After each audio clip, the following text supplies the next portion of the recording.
Hello,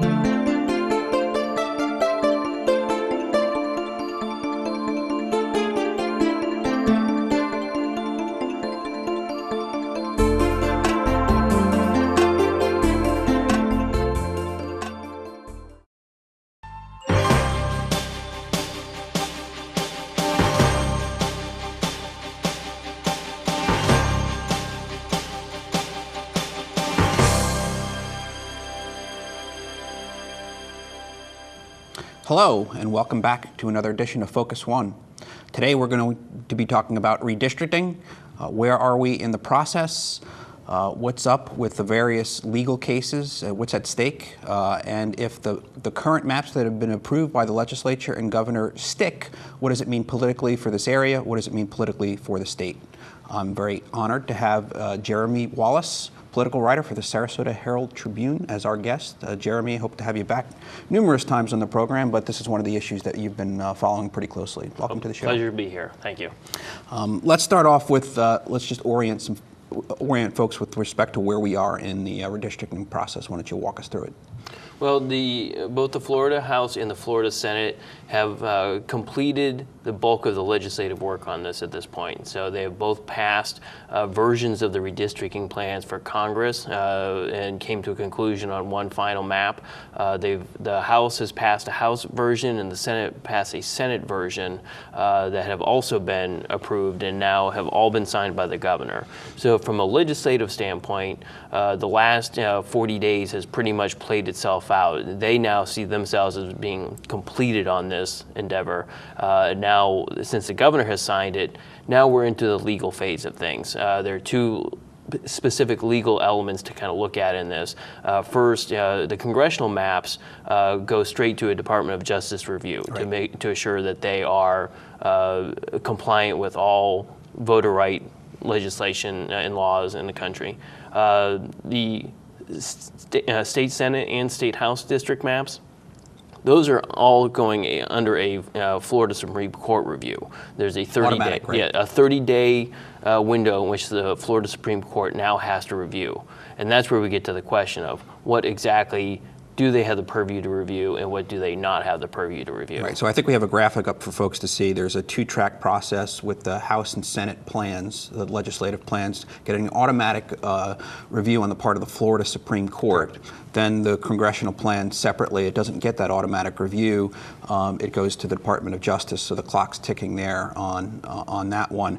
However, we should note that as soon as the governor had signed off on the congressional plan, lawsuits were filed in the Leon County Court District. So there is a legal review, it's just not the Supreme Court that's happening with the congressional plan. So I think folks are waiting to see whether or not the plans get approved or what the Supreme Court has to say about at least the House and the Senate versions. And I think a lot of what they'll be looking at will have applicability on the congressional plan, because it all comes back to the Fair District Amendments of 2010. Can you just tell us a little bit about the significance of, what do those amendments say and what will the Supreme Court be looking at? The Fair District Amendments were ultimately a compromise in the end of trying to set up some structure or some basic rules for the Florida legislature to draw new district maps. The problem in history has been, there have been no rules. You can just draw the districts however you want. And if there was overt gerrymandering, which oftentimes legislators proclaim that we drew this to protect certain incumbents. That is over. Amendments 5 and 6 stated that you have to build these compact, contiguous districts that have no attempts to support or oppose a particular incumbent. So that's the key right there, trying to figure out were any of these maps drawn to benefit or hurt incumbents? And that's where a lot of these legal fights are going to end up resting in the end. Did the legislators comply with those two amendments or did they not? It's very different from what we've had in the past. In the past, the Supreme Court had very cursory review over these legislative maps, and then they would just become law. Right. But now there's a new hurdle in this for everybody to kind of massage around. This is certainly precedent setting on a lot of levels. Yeah, I recall in reading their review, the report of the last cycle, so in 2002, they essentially had done a facial review, which is looking at the plan on its face, arguing that within 30 days, don't have a lot of time to vet things like the VRA, or Voting Rights Act issues. So that was being done by the Department of Justice anyway. So they would look at contiguity, population, things again that you can see right away, and then on the other issues. Essentially, they said there's nothing in the Constitution for us to, there's no hooks there for us to apply these, and so they dismissed a lot of arguments about gerrymandering and other things. Now that the fair districts have put in place specific changes to our Constitution, which require a couple of tiers. One, consistency with the Voting Rights Act, but a very key top tier clause in that the change to our Constitution is that the redistricting process, you cannot draw districts in a manner with the intent to favor or disfavor any political party or incumbent candidate.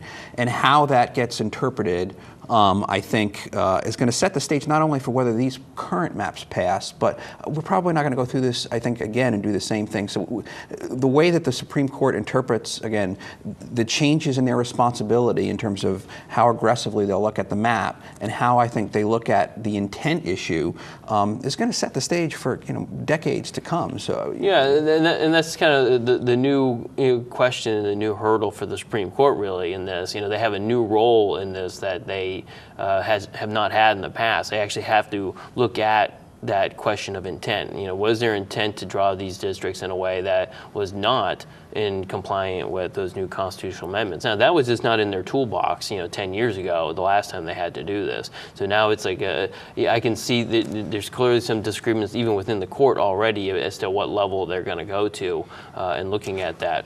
Let's just talk about this a little bit more because I find it fascinating. With respect to the legal briefs that have been filed by the House, the Senate, the Attorney General, as well as those filed by the Florida Democratic Party, a coalition that brought the Fair District Amendments, very wide differences of opinion on how the Supreme Court should go about determining intent. Well, care well, to share absolutely. some? You look at at the core of it, it's clear that the people who were responsible for drawing the maps in both the House and the Senate briefings, they've made the declaration that, look, the Supreme Court has a limited role in here. Just do a facial review and move this thing on. Right. It's like that's all you need to do.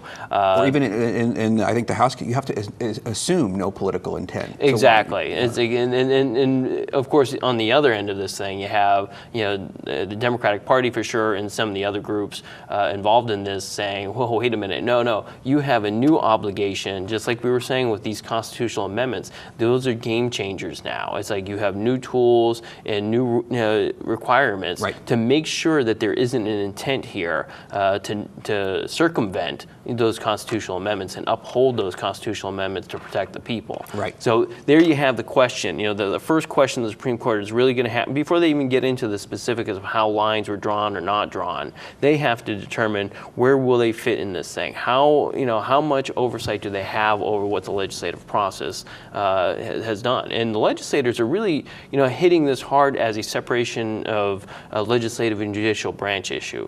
Does the judicial branch have the authority to essentially, in their mind, overstep their bounds and get into the legislative, hardcore, making of these maps? That's a very legislative process, spelled in the Constitution as a legislative duty, and how much role should the Supreme Court have in the redistricting process? So there's a lot at stake here. And I think added to that, there's been a growing tension between the legislative and the judicial branches over the last couple of years.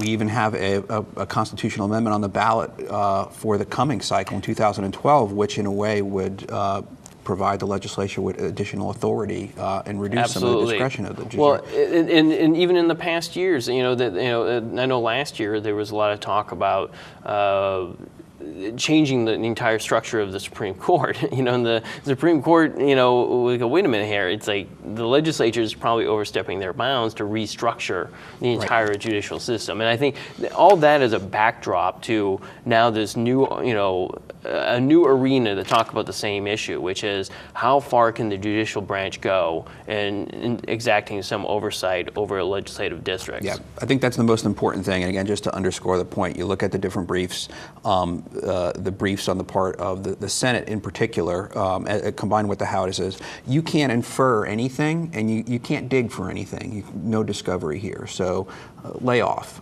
And you look at the other, the briefs of some of the complaints, the petitioners that are challenging the plan, and it's like you now have a responsibility to be looking at this stuff. So just two other points that I wanted to hit, I think that will shape the determination, not in this cycle, but the ones going forward. One of them has to do with what are referred to as benchmarks, and certainly this comes into play with a lot of the Voting Rights Act issues in majority-minority districts, but also with respect to political outcomes or anticipated political performance.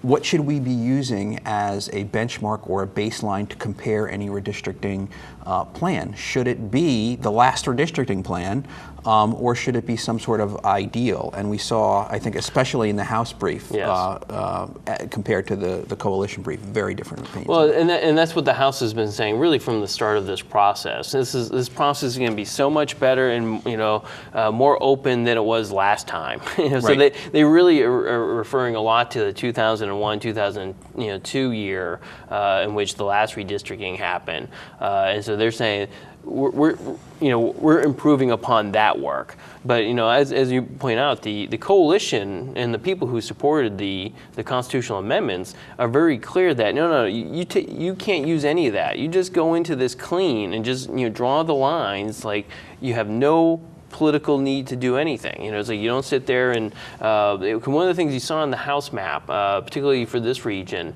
there's that one State House District 55 that has long started in Pinellas County, picks up some Hillsborough County, and it snakes all the way through, picks up Bradenton, Palmetto, and all the way down to Newtown. Right.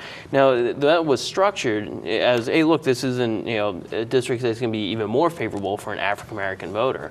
But the question is, going into this cycle, does that have to be preserved that way, or is it better served, or are those populations better served in not being gerrymandered into this longer district? What the House made the determination of doing was to protect that previously gerrymandered district and then draw around it and make more compact squares. And the question for the court will be, well, wait a minute, does that fit in with the new mindset now? It's like, should those districts have all been made squares too, as long as there's not obviously a complete erosion of African American legislative power in the Florida legislature.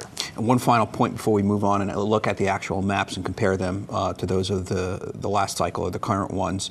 I noticed a very different posture between the House brief and the Senate brief, and so they were all consistent in arguing for a facial review and making a lot of common points. But the House brief, in my opinion, was, okay, but if you disagree with us, let's go there. And then they mounted a very spirited, I think, defense, specified the logic. They really emphasized counties in the House plan, and I think they did a little bit of that in the congressional plan, which ended up coming out of the House.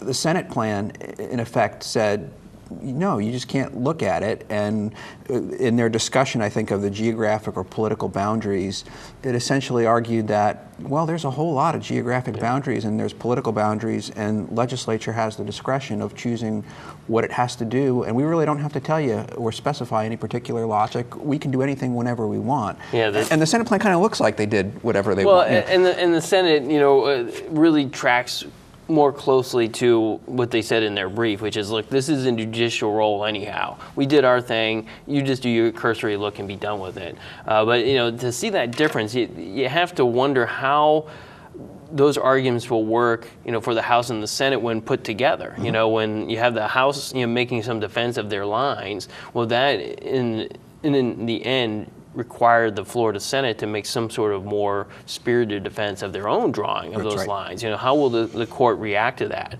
Already we're getting indications that the court does want to see, maps to show, or at least the incumbent addresses. Yeah, where the addresses of the incumbents to make some determinations. Already that could be a sign of trouble for the Florida Senate if it's like, wait a minute, well, if you have those, are you going to come back and ask us a question of, well, why did you draw this district that way? And that's clearly what they're saying.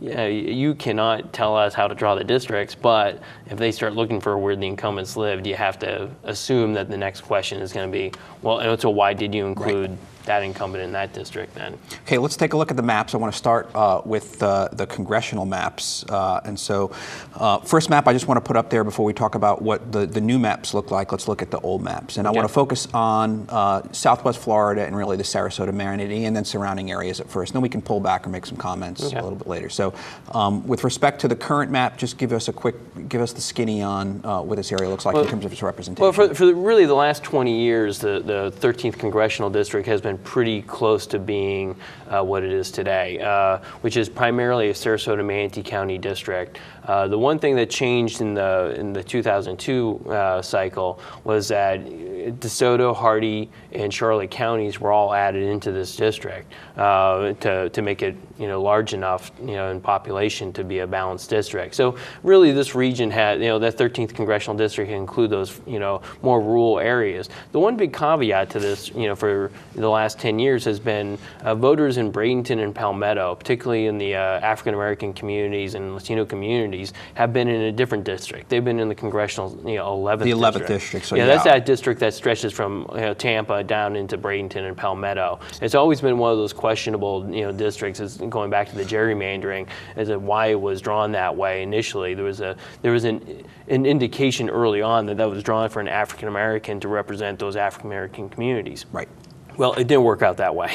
Kathy Castor represents that area, and she is not an African American. So you end up in a situation where the argument that it was being protected to assure an African American is elected certainly has less strength. So right now, this region is represented primarily by two people. Charlotte County, further south, is the one area that ended up taking quite a beating on those old maps. Yeah, let's look at that. So I'm going to move us to the new congressional maps. And so now with respect to that little enclave that we had up at Palmetto and Bradenton, sort of a heavy minority population that was in Kathy Castor's district, the Senate was proposing to keep that connected to the Castor's district up in, I think, which was the 14th district, but ultimately the House plan prevailed, which is making Sarasota County and Sarasota and Manatee essentially whole, with the eastern portion of Manatee in the 17th district. But well, and look, and something had to change in this. I checked out the numbers, and clearly the 13th Congressional District had something close to 60,000 too many people in it. So,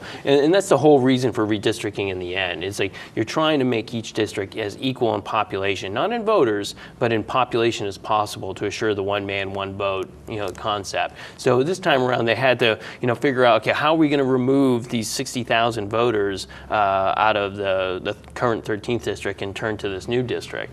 And clearly, like you mentioned, the Senate had a very different vantage point on this, compared to the House all along.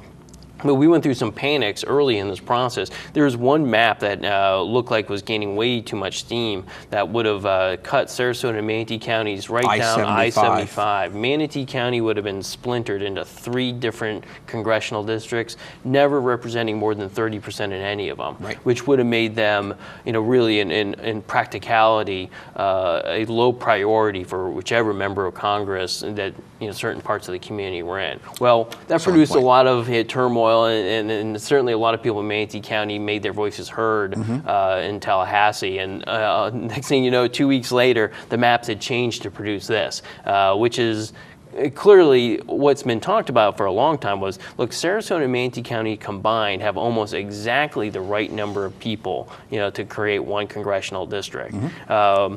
And so what you saw happen this time is that the Bradenton and Palmetto places were put back into the 13th congressional district. Now, the one, how much of a help is that politically to the Democrat? I mean, how much does it change the district? From the actual pure straight registrations, it changes it a little bit. But the voter performance is the issue that I've looked at over history. Sarasota, or DeSoto and Hardee counties are Democratic counties in registrations, but they don't vote very Democratic. Right, in fact, you have to go back to 1980, the last time they voted for, either one of them voted for a Democrat for president. And so, they've acted more as Republican districts. So those areas have been removed from the district and inserted instead, replacing those more Republican votes have been those Palmetto and Palmetto and Bradenton areas, which are heavily African American and heavily Hispanic. And those two voting blocks have been trending Democratic. That's right. In my calculations of the 13th congressional district, I use 2006 as an example. 2006, the district included, of course, Hardee and DeSoto and Charlotte County, and it ended up being a district in which Congressman Vernon Buchanan won with 369 votes, just 369. Well, if the math had been changed and the maps were in today's maps where you didn't have Hardee, DeSoto, or Charlotte counties involved, and you included that section in Bradenton and Palmetto that had previously been in another district, the math changes where Christine Jennings wins that district by 5,000 votes. It's that much of a swing. So you go from 369 for the Republican to 5,000. Yeah, so it could have the potential. Now, that was a wave year. That was a wave year, so it could be a little bit different from year to year. But what you're looking at in the pure registration numbers, certainly a closer district, still a Republican favoring district, but you can see there's actually a little bit more wiggle room now for Democrats to have some hope that they could do something there. Let's quickly go through the House changes, and then we'll get into the Senate. So I've got the old House map, or the current map of the House districts, and we've got 3, 4, 5 representatives here in the Sarasota-Manatee area. Yeah, and really the driving force behind a lot of the changes is that District 67 you see on the screen. It's like that was a district that had some of the highest population growth areas in our region. You think Lakewood Ranch, think even up in Apollo Beach area, that those growth areas were so tremendous that there are 80,000 more people in that district than there should be to make it equal. So when the legislators pulled this thing up, they knew they had a lot of work to do on this. And so what they ended up doing, let's move this on. One of the things that they ended up doing was you can see they've shortened the amount of territory that in the House district, which is now called 73. They've taken out parts of Sarasota out of that district, and what they've done, I think one of the big changes for Bradenton will be that their representative now will be down into the core of Sarasota. That's the District 71 is the district currently represented by Jim Boyd. Yeah. Former Palmetto City Councilman, who now is representing Lido Key, which is quite a haul, if you look at it. But so that's been the major change there. And I think in Sarasota you see District 72 and 74 are very interesting. 72 combines two current House incumbents, Ray Pilon and Doug Holder, who are the two primary representatives of Sarasota, now are in the same State House district. Is Holder going to move a little south? Yeah, at first there was a little, concern whether or not they were going to, face each other in an election. Doug Holder has since said that he's going to move, further south into that District 74. District 74. Trying to get the new numbers straight is going to be difficult. But that's mostly a Venice and Northport district at this point, giving those, folks a primary representative in Sarasota, which even that in itself is new too. Northport used to be in a district represented by somebody from Charlotte County. Now you can see here, none of Sarasota County is now represented by anybody in Charlotte County. So it's a good point. Good point. And I just see we can drive over the Ringling Bridge and on our way to Lakewood Ranch and cut across 4 different districts. Exactly. Well, and the other key point in here is District 70 was a huge bone of contention. It's been an issue, for the last 2 decades, because that was the district that drives from Pinellas County down into Newtown and Sarasota, and there was always questions when. Previous to the last couple of years, the representative rarely made it down into those areas. But now things have changed a little bit, but still the question was, do you continue having that gerrymandered district as a way to give African Americans a better voice, or particularly in Newtown and in Bradenton, are those people better off served by somebody closer to them? They kept it the old way. Yes, and they went with the older version, although there were people in those communities that had said, no, we like the representation we're getting right now, and feel that if you can keep those Newtown and Bradenton areas together as kind of a block, they might have that ability to have influence as a south of the bridge kind of political power. Okay, let's go to the older Senate map, or the current Senate map, and Senator Bennett's district always puts a smile on my face when you look at compactness and geographic boundaries. That one was begging to be changed. Yeah, it pretty much is an ink blot test. That thing, this curve. 21st district. Yeah, that shows you the old process, which is draw the maps however you want. He didn't draw that map himself, obviously, but what ended up happening is it just traipses through so many counties. It goes to Fort Myers, and that in itself, if the person who also represents Ellington and Parrish is representing Fort Myers, there's an issue there. Major changes to the map in that regard.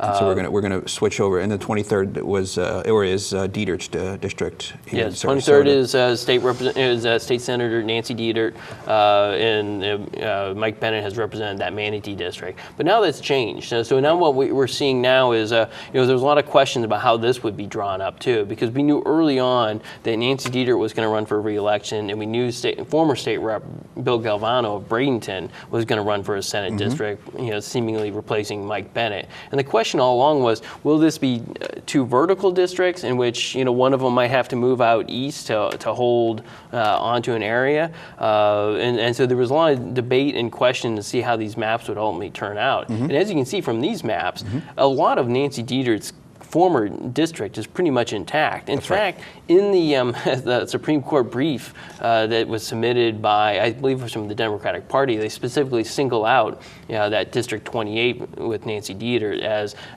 proof that, look, here's an incumbent who gets 86% of her former district. Why is that? So it looks like she's gotten a pretty good deal. Now, in Bill Galvano's case, if he is right now he's the only candidate in that race for what would be now District 24. That thing stretches all the way to Polk County. Let's talk just a little bit about what happened to Lakeland, and I think we can wrap up in about another minute or 2 minutes. But Lakeland, clearly has a beef with this. They have filed a brief with the Supreme Court saying there is no reasonable reason why Lakeland should be split into two different, into different districts, particularly one that stretches all the way to Anna Maria Island. Anna Maria Island and Lakeland are in the same. Yeah, the Lakeland specifically cites Anna Maria Island and Bradenton Beach as saying, wait a minute, what do they have in common with us? It's almost humorous to read their brief if it wasn't for real. And I think this is, the problem for them in this district is 60% of it would be Manatee County. And if that's the case, then Manatee County clearly is the driver of that. And Polk County has a long, proud political history. And the idea that they have to call their representative in Bradenton to get agricultural help on their citrus issues, probably won't sit well there. Yeah, very, very important point. So I think when we get I think by March 9th, the Supreme Court ruling on this, we'll take a look and see what they have to say about the Lakeland brief. It could actually be one of the more influential briefs. So. Yeah, February 29th is a big day. That's when the oral arguments get heard in the Supreme Court, and then from there we'll see where this thing goes. Okay, we're about to wrap it up, Jeremy. Just stepping back out of the area in terms of overall balance of power within the state between Republicans and Democrats, if the current maps stick. Any thoughts on that? Certainly Republicans will be, still have a substantial majority in the Florida House and the Florida Senate, the way this has been drawn. And congressionally, they'll still, have the majority of those seats. But what's interesting, it looks like the Democrats, stand to be able to pick up 2 or 3 seats based off of these new maps in the congressional arena. And in the State House, in the State Senate, it looks like there's some potential to pick up some more seats, but certainly not the 50-50 balance that the state of Florida kind of seen as. That's been one of the bones of contention, I think, from Democrats. The voter registrations in the state of Florida, actually, there are more Democrats registered than Republicans, and yet the Florida legislature is 2/3 in the House in favor of Republicans. Now, to be fair, on the Republican side, they'd say, look, in DeSoto and Hardee County are examples of counties that are, Democratic counties, so they're more Democratic registrations, but they're voting Republican, so you can't just base it on those registration numbers. great place to close. Jeremy, thanks so much for stopping by and sharing your insight on this. That was terrific. Absolutely. Thanks for having me. I'd like to thank METV again, and we'll catch you next time, another edition of Focus One. Thanks.